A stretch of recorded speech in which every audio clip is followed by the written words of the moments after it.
60 years ago, America launched its war on poverty. If you look today, you might ask, are we winning or losing the war on poverty? Or maybe it's more of a stalemate. We've seen this shift in at least narrative and to some extent policy of the solution for low-income families is just sending them more money, redistributing more money from those who have resources to those who don't. On this episode, we explore why the war on poverty started with laudable goals, but the government policies that have since resulted haven't quite actually lived up to the initial aspiration. You're listening to Defending Ideas. Defending Ideas is a weekly podcast produced by Sutherland Institute. On this show, we are committed to renewing the principles of common sense conservatism, making you a better champion of sound ideas.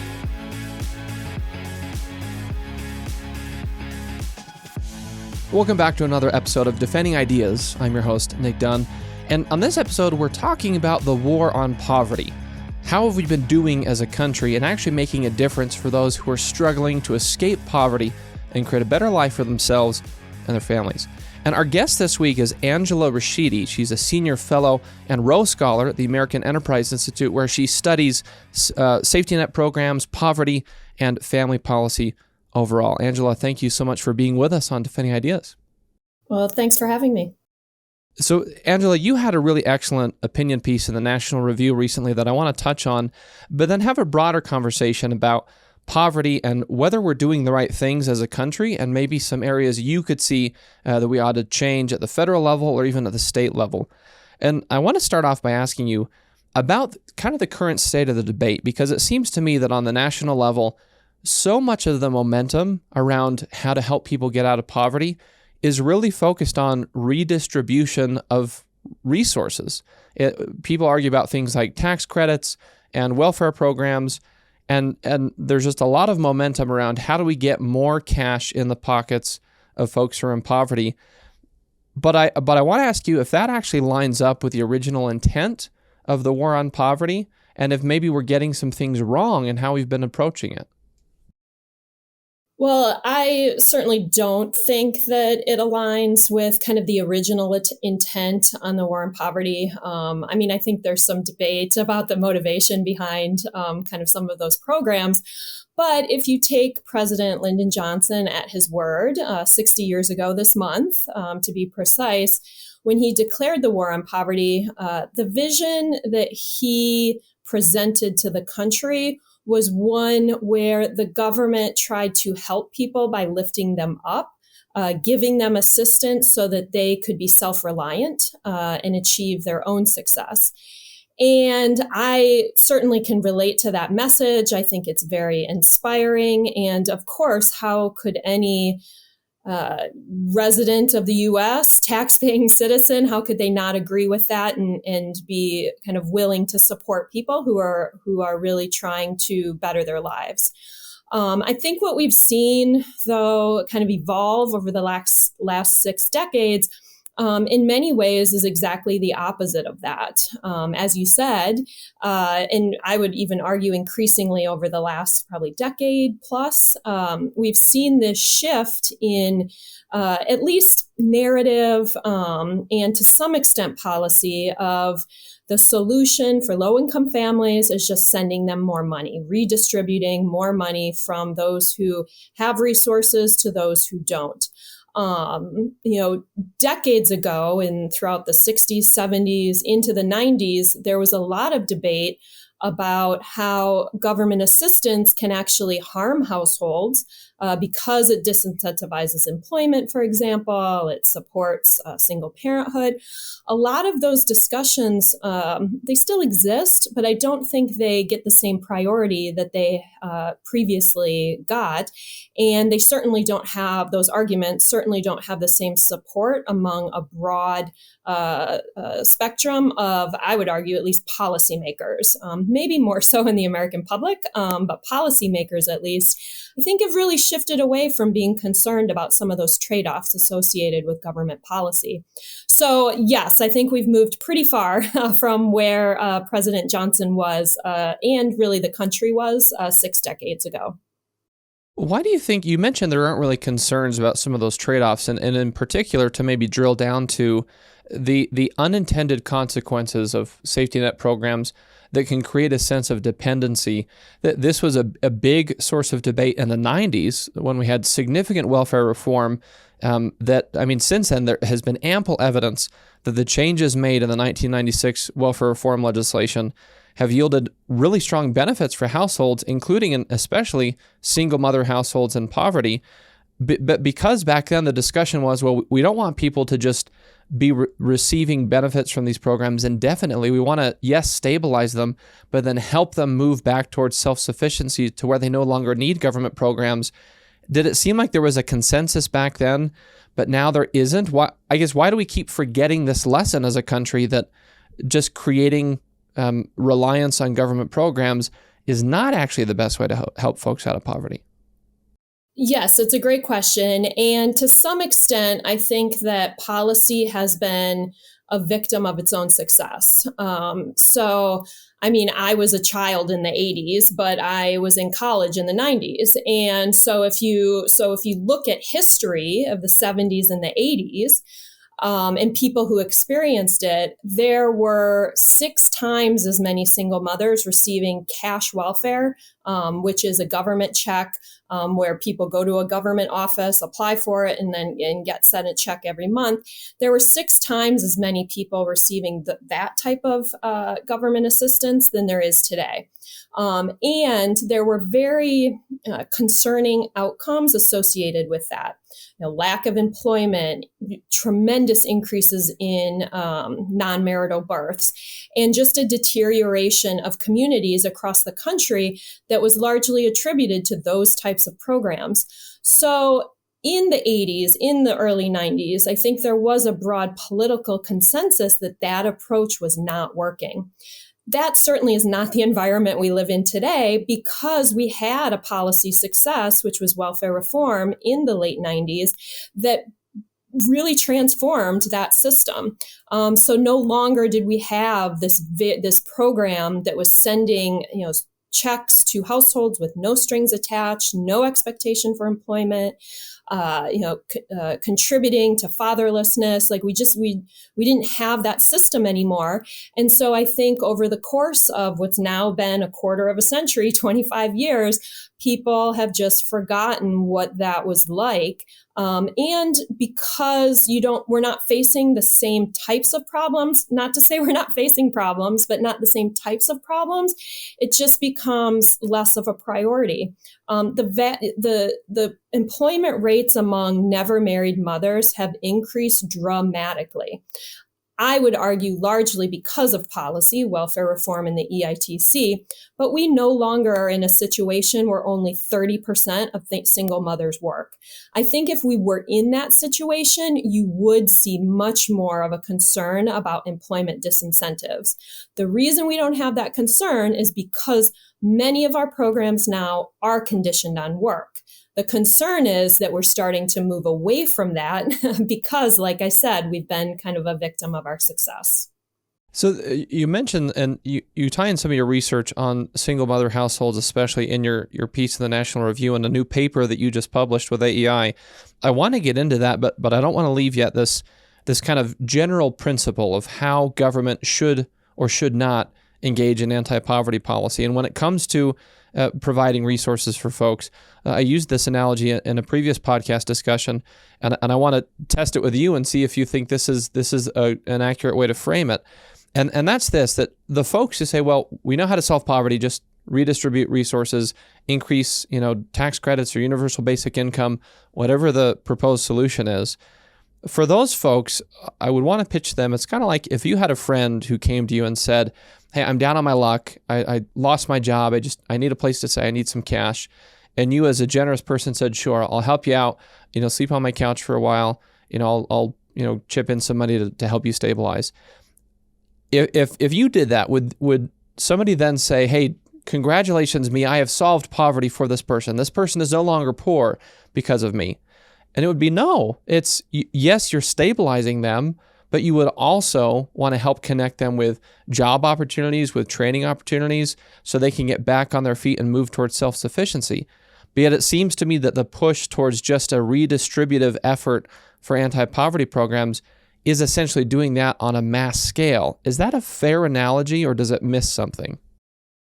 I do think it's a fair analogy, and it certainly resonates with me. I think that we have in our personal and professional lives, we have expectations for individuals that we interact with, whether it's our friends, whether it's our children, parents. There's certain expectations, and part of that is kind of a give and take. I'm willing to help you, but I have expectations that then you will take that help and you will try to move yourself forward. And so I think, like I said, we have that in our personal and professional lives. And yet when it comes to government policy, the federal government is seen as something different, that it's not appropriate to have those expectations. And to me, that's actually doing a disservice to those individuals that we're trying to help, because it's not about that, low-income people being unmotivated or, not wanting to, provide for their families. That's not my belief at all. And I don't think that's reality.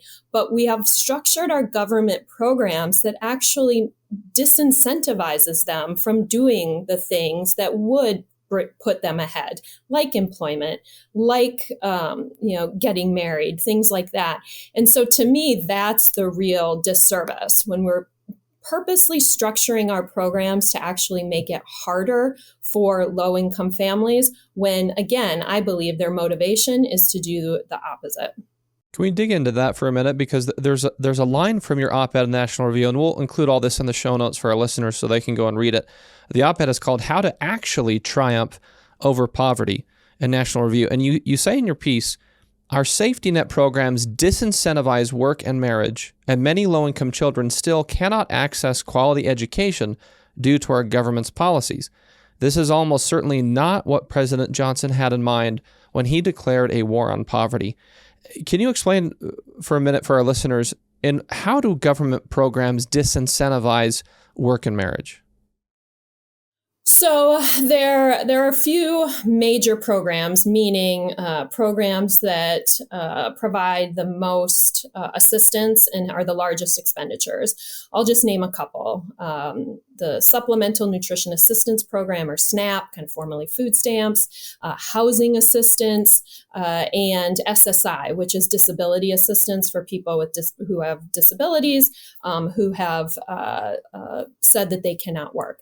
So those programs offer income support to households, and there's no expectation for employment, no expectation for job seeking. For the most part, there's a few exceptions, but for the most part, households can receive that assistance without working. What we know from the research is that when government assistance can replace the need for earnings, it can disincentivize employment. And that is, I think, a rational behavior. I mean, we can all think about that. If you don't have to work because you're getting the same level or even partial level of income from the government, that's going to reduce your incentive to work. And you likely then will either reduce work hours or leave the labor market entirely. And so there's a lot of nuance there. There's people who argue, well, it's not enough government assistance to make them leave. But it's the bigger point is there are these disincentives built into the system. And the longer they are there, and maybe they're there from before some people even get into the labor market at all, it's just sending that message and providing that disincentive that the government will take care of you, and there is no need for you to find employment and to keep that job, even if you find that employment. And so that's kind of the mechanics of how those disincentives work. And like I said, there's quite a bit of evidence to suggest that when there are no expectations for employment, we do see reductions in employment really across the board. I want to ask you about one specific thing, because we've talked about this on previous episodes on this podcast, and that's the benefits cliffs. And so for our listeners, just as a refresher, it's this phenomenon that when folks who are on a safety net program, if they get a new job or a raise or their household income increases in some way, that additional earned income will trigger a loss of benefits that's disproportionately larger than what they're making. And so a lot of folks see this and they say, well, if I take this job or this raise, I'm going to lose my Medicaid coverage entirely, or I'm going to lose something else. It's not worth it to me. I need to prioritize stability for my family. And so they decline jobs or decline raises and stay on these public assistance programs. How big of a problem do you see that specifically in terms of disincentivizing work? I do see that as a big problem. And we have not seen the same progress in this country on upward mobility that we have seen on poverty reduction. And I do think that one of the reasons is that our welfare policies have been fairly successful in getting people to move from no employment to employment, so kind of on that extensive margin. But what we haven't done a good job at is addressing this issue of people who are working, trying to either increase their work effort or move up the income ladder by working more or advancing in their occupation. And the benefit cliff, I do think, plays a big part in that. And you outlined it very well. I think there's a couple programs that are really have this effect. One is health insurance. People are very fearful of losing their Medicaid, and I don't blame them. Maybe policy helped a little bit by creating the insurance exchanges so people can still get subsidies, and there's CHIP and there's all these programs. But when you're adding all these levels of programs, it's creating this friction that I just think is hard for people to navigate. So there is this real fear. SNAP, same thing. If you increase your earnings, you run the risk of losing a fairly large chunk of your food benefits. And so I think, although we've made some progress in terms of conditioning benefits on employment, like the earned income tax credit, welfare reform, this benefit cliff issue still remains. And I think that everyone recognizes that it is an issue. It's just one that is actually very difficult to address from a policy perspective. But I'm hopeful that policymakers will give it the attention that it does deserve.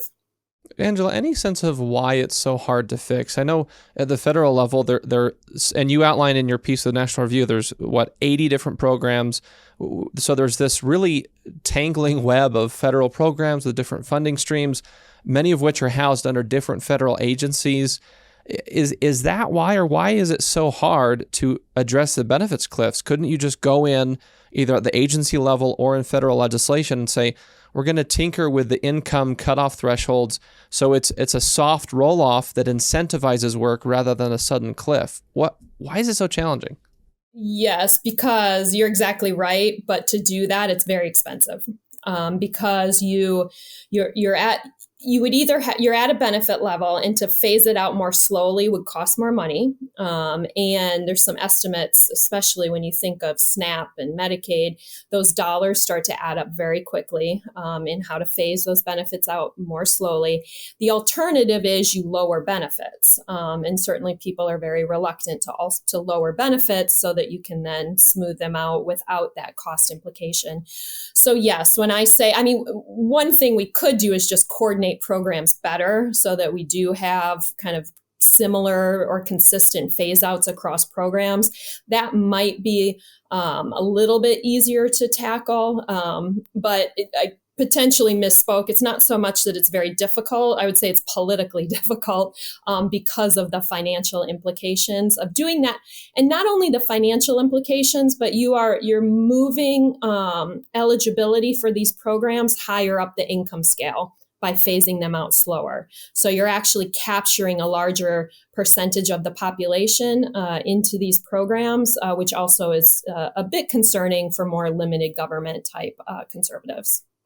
I want to ask you one more question about some areas of the flawed approach at the federal level, and then we need to take a quick break. But when we come back from that break, I want to get into the success sequence. You talk about that in your op-ed and your new research paper, and some of the findings that you've seen that I think are really relevant to the discussions we're having here in Utah and elsewhere in the country about what actually works. What's a positive, proactive approach for helping people get out and stay out of poverty? And the success sequence is a big part of that. So I want to get to that after the break. But before we finish up this topic, one of the other things that occurs to me is that, as you outline in your op-ed, that the federal level anti-poverty programs have not quite lived up to the ideals of the war on poverty when it was launched.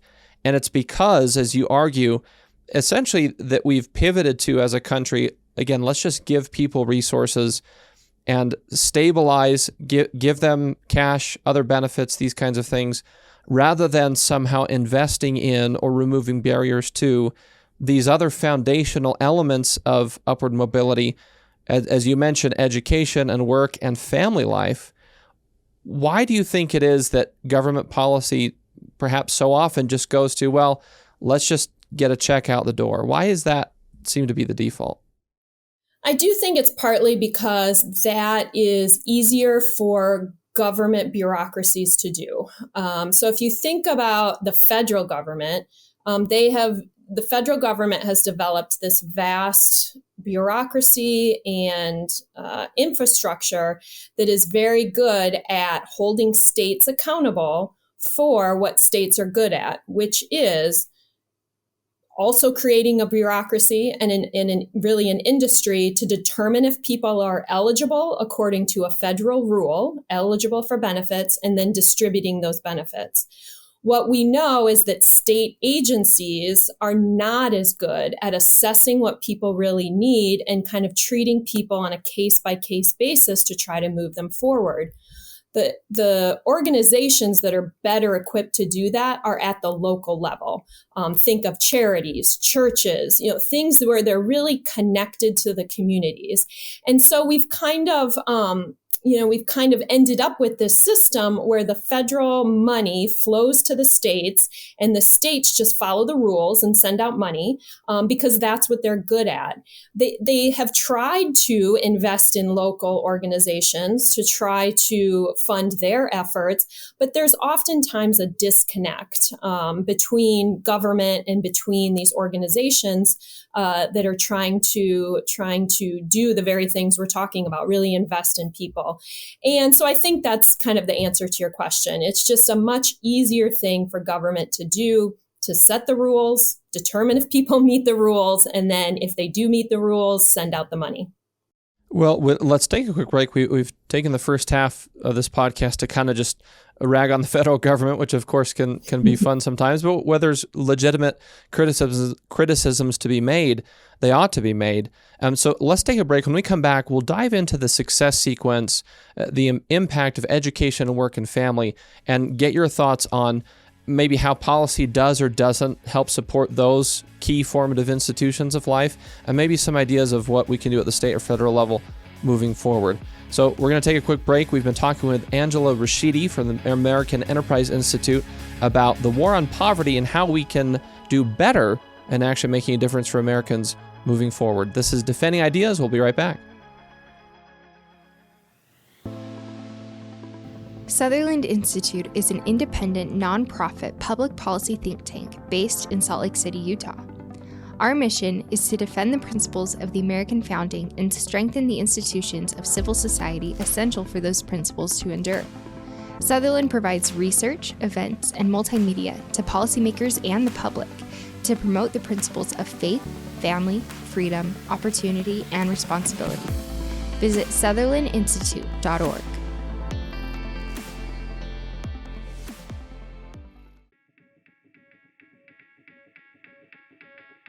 Welcome back to Defending Ideas. I'm Nic Dunn. We've been talking with Angela Rachidi. She's a senior fellow and Rowe Scholar for the American Enterprise Institute. And we've been focusing on the war on poverty. Are we winning the war on poverty, or do we need to do some things differently in this country to help our fellow Americans get out of poverty and live a better life? We're going to continue that discussion with Angela and talk about things like the success sequence and how that does or ought to play a role in federal and state policy. But first, I want to remind you, if you like what you're hearing today, please visit defendingideas.org. There you can find access to this and previous episodes, and go to our YouTube channel to find short clips from this and all of our discussions that you can use on social media and share in your conversations with friends and family about these issues. You can also subscribe to this podcast on Apple, Google, Spotify, all of the major platforms. Just go to whichever platform you like to use to get your shows, type in Defending Ideas in the search bar, and click that subscribe button. That's defendingideas.org. Angela, we spent the first half of the show kind of just pointing out some of the flaws of what the federal approach has been since the war on poverty was launched by President Johnson. I want to shift into now, what should we be doing? What are the kinds of things that we should focus on? And in your opinion piece, the National Review, and your new research paper, you identify something that was actually originated by a Brookings scholar. So it, some people say, well, it came from a sort of center-left institution initially, this idea of the success sequence.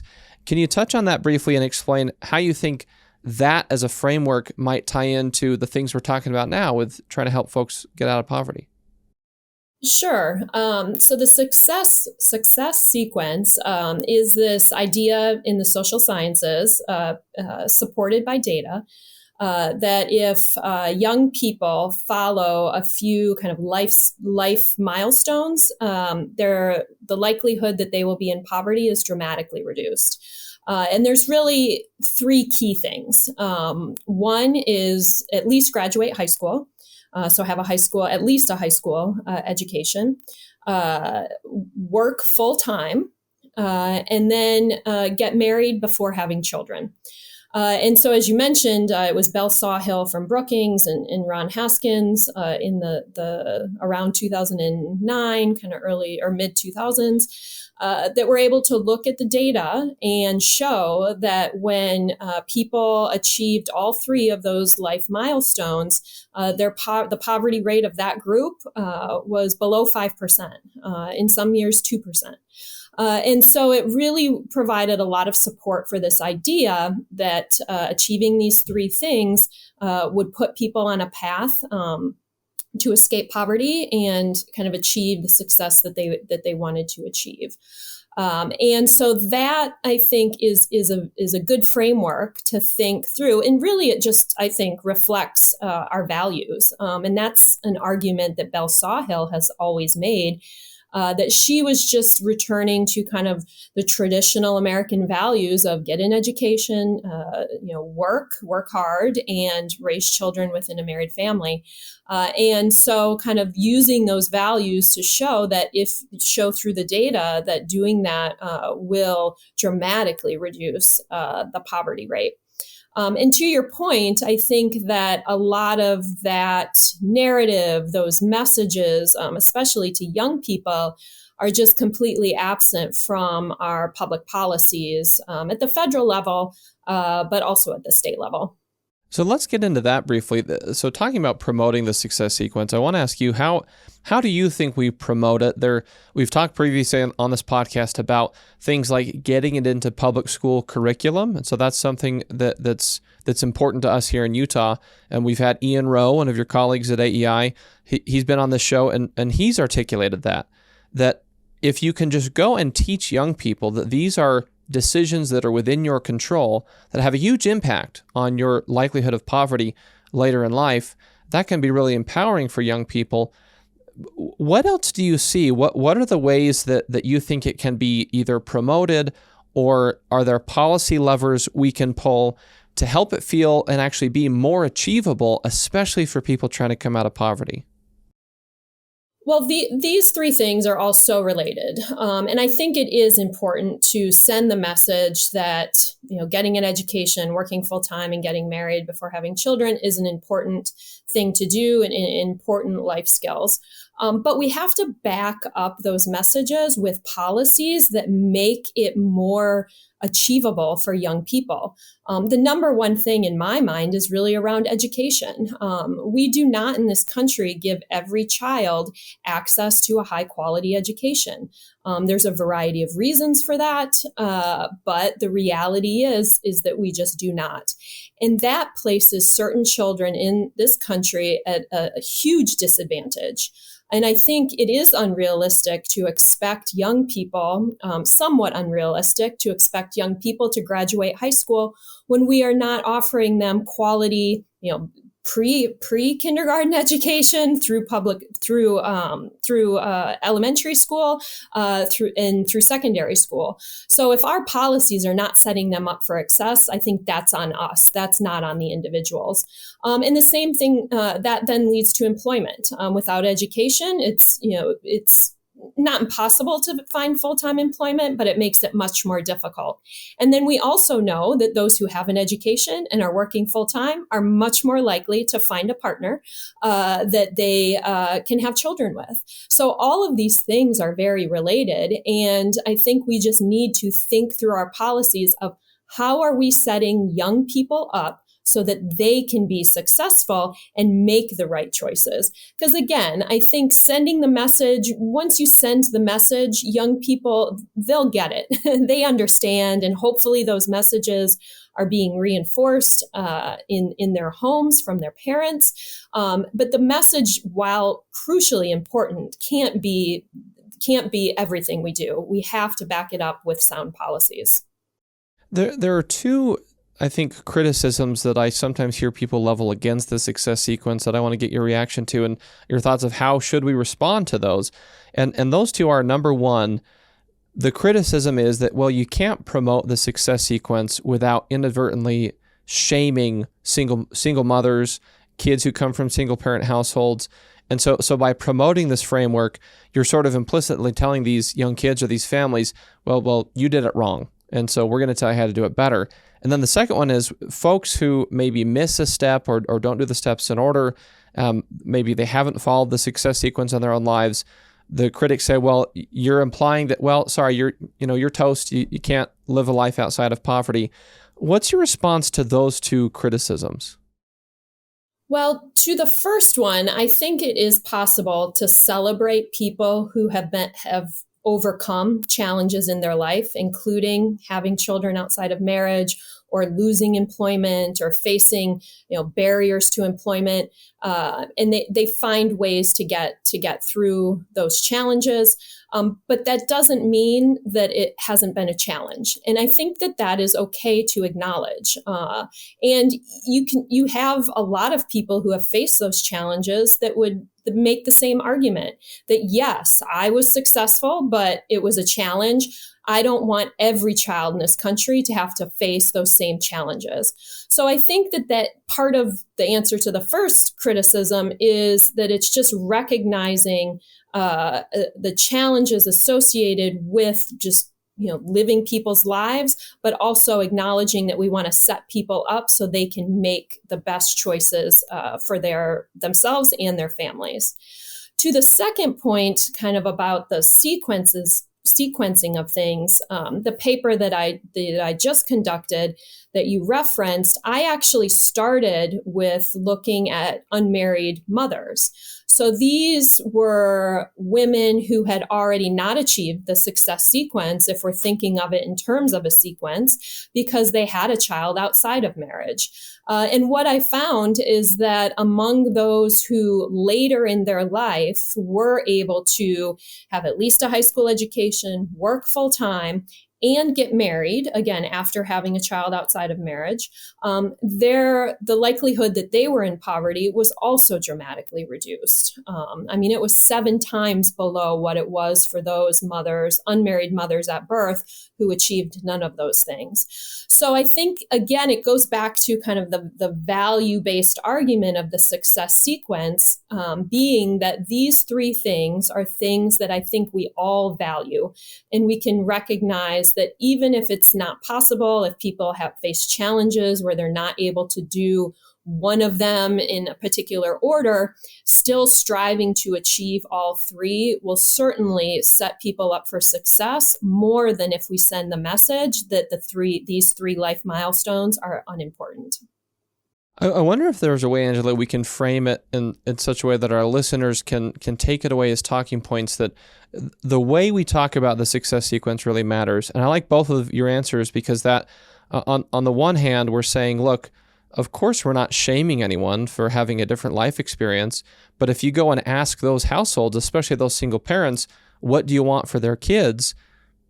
they're going to say, well, I want a better life for my child. That, I've had struggles I don't want them to have. And this is something that, again, your colleague Ian Rowe at AEI, he found that, as he was going out and talking to people and young people and parents, folks saying, yes, please teach this to my kids, even if that household itself maybe was a single parent household. So I think you're onto something, that there's a way we can convey the message that is future focused and not casting aspersions on past decisions.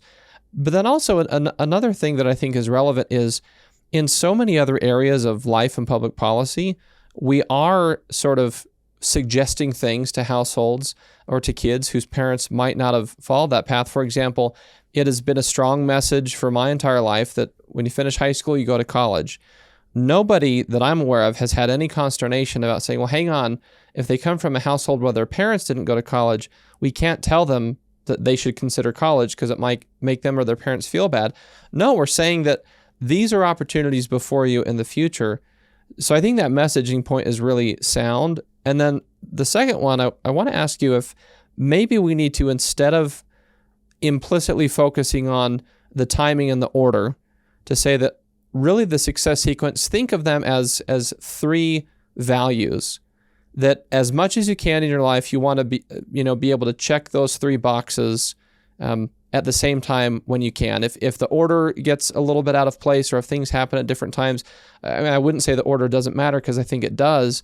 But your data showing that for families who did not follow the success sequence, so to speak, there is still a path back, and it's just continuing to embrace these three principles. Do you think there's a messaging shift that would help folks who are fans of the success sequence be more effective at persuading folks who might be a little bit skeptical that this is the right framework? Does that make sense, or do we just need to know how to talk about it in a better way? I do think that makes complete sense, and I think you're on target, that it is about how we talk about it. And I also believe that the sequencing of it does matter. Just to refer to my paper, I don't want to sugarcoat even those that were able to achieve the three milestones. 80% of the kids in the cohort that I looked at, and I looked at 15 years of data, on these families, 80% experienced poverty at some point in those 15 years. And again, these were unmarried mothers at birth. So, there were still a lot of challenges within this cohort. 30% of married families in the same survey who had their child when they were married, 30% experienced poverty over the 15 years.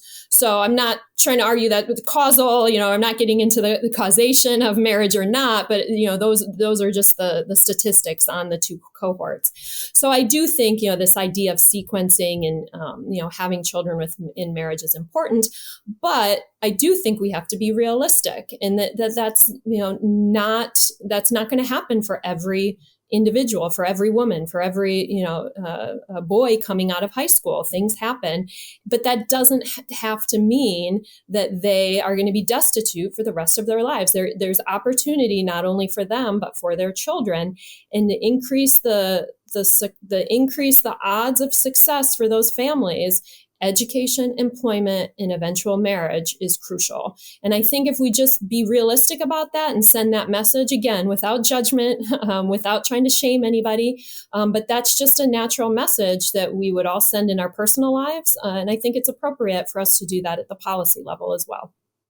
So last question before we wrap up, I want to tie back everything we're saying right now about the success sequence to your opinion piece in National Review on how to actually triumph over poverty. And I'll throw out kind of a grand aspirational vision and see if we're onto something, and if so, get your thoughts on how do we actually do it. And that is this, is that if we really wanted to move the needle in a significant way on poverty, then everything we do at the state level, the federal level, all of our anti-poverty programs should orient themselves to this animating framework of the success sequence, meaning education, work, and marriage and family. And so if we could get every intervention, every discussion, every program to say anything we do to help people in poverty is to help them achieve finishing their education, full-time work, and raising kids inside a married two-parent household. Is that something that resonates with you? Is that something that you think is even possible in this day and age? And if so, how would we go about saying, look, this is now the framework for attacking poverty in the United States? Yes, I think it is, with one small exception. So I think if what you described is the federal government kind of mandating that states have to operate these programs and use these 3 pillars, that I'm not quite on board with, only because I think that states have to have buy-in. And the federal government telling them to do something, they'll do it, but that doesn't necessarily mean they'll do it well, and they won't necessarily do it with good outcomes. I think, though, what is possible is that the federal government tells states, we will fund your safety net programs, but we're not going to fund them 100% like we do with a lot of programs right now. You states need to have some skin in the game. You need to contribute state money into these programs. And then we, federal government, are going to hold you accountable for achieving certain outcomes. Poverty reduction, employment rates, probably not necessarily marriage rates, but things like child outcomes, academic outcomes for children. And if all of those things are moving in the right direction, then the federal government should give states flexibility to implement programs that they think are going to achieve those outcomes. I would argue those state programs should use the 3 pillars of the success sequence if they want to be effective. And if we are correct about what the evidence shows, they will be effective if they use those 3 pillars. But I think we need to give states the flexibility to experiment with programs, again, hold them accountable, make them study these programs, show us the data that their programs are effectively achieving these outcomes. But I think states and then even local organizations are in the best position to actually design these programs and achieve the type of outcomes we want to achieve. Would it be fair to summarize that as a really effective anti-poverty approach should be state-driven, federally supported, but oriented to the framework of the success sequence as those individual states adopt it? Is that maybe a good encapsulation? Yes, exactly. And I believe states would naturally gravitate towards the success sequence because it's hard to argue that those 3 things are not going to be successful in reducing poverty and increasing upward mobility. Well, Angela, as we close, is there anything we missed that you think is really important to this conversation, or is there anything that you want to leave our listeners with to help them go be better champions of this better, more elevated approach to the war on poverty? Well, I would just end with this focus that we kind of currently have in the policy debate on short-term outcomes. For example, it's very obvious that if the federal government sends money to low-income households, it's going to reduce the poverty rate on a short-term basis. But that cannot be our sole focus. Certainly, reducing poverty in 1 year, giving families a little bit of extra income, it's not terrible. It's probably going to help them a little bit. But we have to stay more focused on the long term. How do our policies set families up for the 3 pillars of the success sequence? How do we make them self-reliant? How do we give them the tools so that they can be successful over the long term? And I think that we have to, as a society, kind of demand that from our federal government. It can't just be about immediate returns. It has to be more forward-looking. And I think that's what President Johnson really articulated, back to the war on poverty. That's what he articulated, but that's not what evolved over the next 6 decades. So I think we have to get back to that message of, giving people tools so they can do for themselves rather than just having the government step in and take over for families. Well, Angela, this has been excellent. That's all the time we have for today. We'll include in the show notes links for our listeners to your National Review op-ed, How to Actually Triumph Over Poverty, and your new research paper on the success sequence and some of those outcomes for single mother households. Really, really excellent work that's helpful to some of the things going on here in Utah, and I'm sure to conversations all around the nation. And we're just so grateful to you and all of our friends at AEI. So grateful for the work you're doing. So thanks for being with us on this episode of Defending Ideas. Well, thanks, Nick, for having me. That was Angela Rachidi, Senior Fellow and Rowe Scholar at AEI, talking about the war on poverty. We're going to take one final break before we leave you with some talking points to help you in your conversations on these issues. This is Defending Ideas. We'll be right back. Sometimes it's hard to keep up with the latest policy debate that affects your life. The solution? Subscribe to Sutherland Institute's weekly newsletter, where you'll find in-depth insights from seasoned policy experts, compelling multimedia, and advance notice of special events. Visit sutherlandinstitute.org. Welcome back to Defending Ideas. Here are some closing thoughts. I want each of us to consider ourselves soldiers in the war on poverty because we care about the American dream and we want all of our fellow Americans to have the chance to realize that dream. How do we do that? Number one, the promise of America is not that we're all going to be taken care of. It's that everyone should have the freedom and opportunity to create a better life for themselves and their families. This is a principle the war on poverty was founded on. Number two, we have to recognize where we've done well as a country, like alleviating material suffering for millions of Americans through safety net programs, and where we've fallen short, like the efforts to actually help those same Americans achieve self-reliance. Number three, let's unite around this animating framework that the best way to reduce poverty and increase opportunity is to orient policies around the importance of education, work, and children raised in married two-parent families. This is an agenda most Americans can get behind, and it can help us turn the tide in the war on poverty for the next 60 years. We hope that you've enjoyed this episode and that you feel better equipped to defend some of the ideas we talked about today. Please visit us at defendingideas.org, where you can get access to our YouTube channel, where you can find short clips from this and previous episodes that you can use on social media and in your conversations with friends and family. You can also subscribe to this podcast on Apple, Google, Spotify, all of the major platforms. Just go to whichever platform you like to use to get your shows and type in Defending Ideas in the search bar and click that subscribe button. That's defendingideas.org. And if you want to support the broad work of Sutherland Institute, please visit sutherlandinstitute.org/donate. Well, that is all for this episode of Defending Ideas from the Sutherland Institute in Salt Lake City. I'm Nic Dunn, and we'll see you next time.